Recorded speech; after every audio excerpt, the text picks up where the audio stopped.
You hear it every day. I need my morning coffee. Or I haven't had my morning coffee this morning, so don't talk to me. But you never actually hear someone say, I need my morning tea, or my morning tea this morning really woke me up. That's because many people aren't aware that tea is actually a better caffeinated option when you're wanting to boost your energy a little bit. Tea, I would say, the best way I can describe it is the more calmer, smarter friend in a situation or in a friend group. And I would describe coffee as the crazy friend who kind of does something without thinking about the consequences in the end. I feel as though I am qualified to speak on this topic because I've tried out both caffeinated drinks. I used to be a really big coffee drinker until I started researching the effects it had on my body and also experiencing the effects it had on my body, whether that be like physically or mentally. I became really aware of what I was putting into my body and how it was affecting me in the outcome. So, for my speech, I'm going to be covering 3 main points. 1 being the pros and cons of coffee and tea. 2, how coffee can affect you in the long run. And 3, why tea is a better option for everyone and why. So let's get started. The pros and cons of coffee and tea. Some prefer coffee, some prefer tea, but let's find out which is the best of the two. In the article by Tea Tula Organic Teas, they speak on how caffeine may be beneficial to a harried worker facing a 16-hour shift that needs that energy boost, which caffeine provides, but researchers disagree on whether caffeine serves as a health or risk benefit.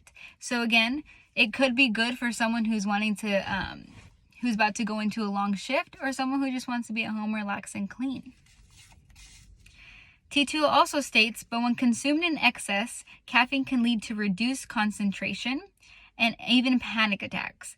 Both coffee and several types of tea include caffeine, but coffee contains a much higher concentration, which is why people usually go for that caffeine option out of the two. But tea also has most benefits of all worth hearing, obviously. In the article by Anna Martin named Coffee versus Tea, Which is Better for You, states tea also has antioxidants, which is why it may help decrease inflammation in the body and reduce your chance of developing some types of cancer, having a stroke, or experience a heart attack, which I'm sure nobody would want. The antioxidants in tea can also assist your immune system, contributing to your body's overall health. Who wouldn't want that? Especially during a time like this, I feel like tea is the best option because we're wanting to support our immune system and our overall health during this pandemic that we're thankfully starting to get over. But then again, some people may think, what about tea that has coffee and cream, that has cream and sugar in it? Again, that may decrease those benefits that we can have, but overall, it is a better option rather than coffee. So, now that we've gone over some pros and cons of coffee and tea, let's talk more in depth about how coffee can affect us as human beings in the long run, which is what we want to think about more. Coffee has its benefits in the moment, but they come with some side effects that don't seem to be worth it. Again, research and experience that I've had. People need to realize that coffee is something that you don't want to become addicted to or comfortable drinking too much. Some people get too comfortable drinking coffee. It's something that they wake up looking forward to, or in the middle of the day. Even some people drink it at night, and that's not something we want to get too comfortable doing. In the article, Is Caffeine Bad for You by Adam Feldman, states some side effects of too much coffee can be anxiety, agitation, restlessness, sleeping problems, and tremor. Anxiety can lead to restlessness, then it can be leading to sleeping problems, leading to agitation, and goes on and on. Again, I've experienced this before. I feel like just if we keep letting it get worse and worse and worse, then it's eventually going to just max out, and that's when we're going to hit our end point.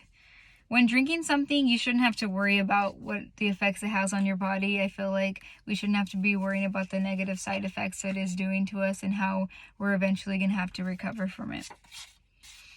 An article on the WebMD website called Coffee states all the many side effects that come along with coffee, and it can worsen over the years if not controlled.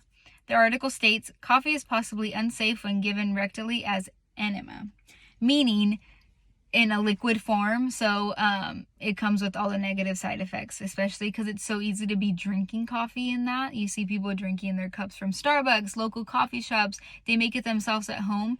When we get too comfortable with drinking that as a liquid and something that we're putting into our body so easily, it can get really bad. Coffee enemas have been linked to cases of severe side effects, including death. Not something that people want. So many side effects can lead to long-term problems. Again, like I said, sleeping problem, anxiety, it can just go on and worsen over the years.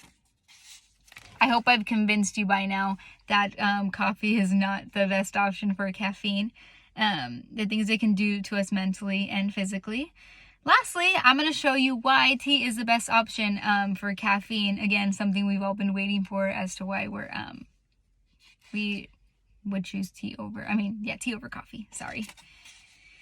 Tea helps mentally, physically, and longer than all.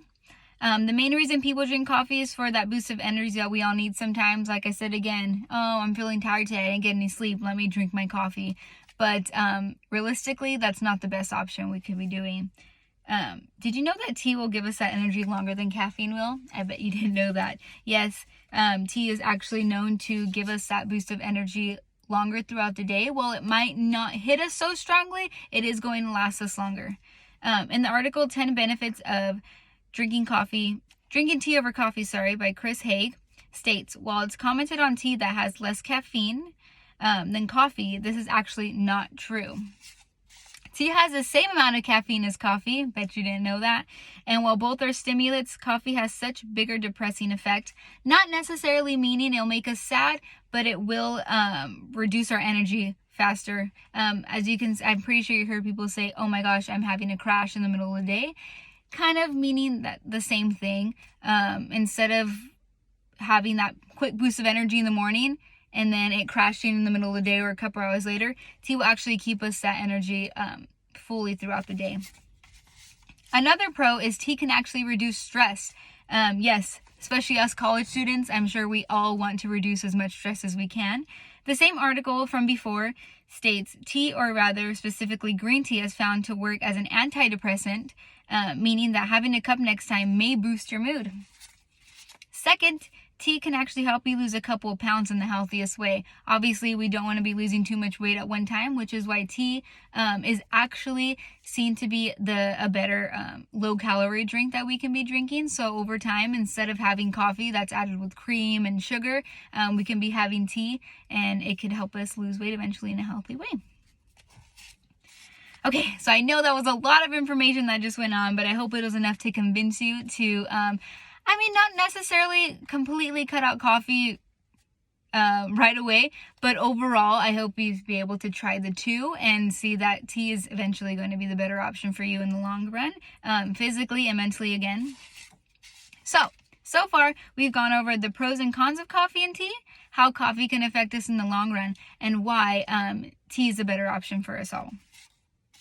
So, unfortunately, again, I had to learn the hard way the negative side effects that coffee had on me, but I hope that this is able to help someone open their eyes and open their ears to how tea can help us in the long run, and how hopefully you can learn from my bad experiences and help your body, because our bodies do so much for us, whether we realize it or not, constantly working for us throughout the day, and we want that to not stop because of coffee anxiety, panic attacks. It can just lead to so many bad things throughout the years, and we just want to really take care of our bodies. I mean, self-care is in, so we just want to do this one small change that can help our bodies in the long run and help ourselves too. So thank you.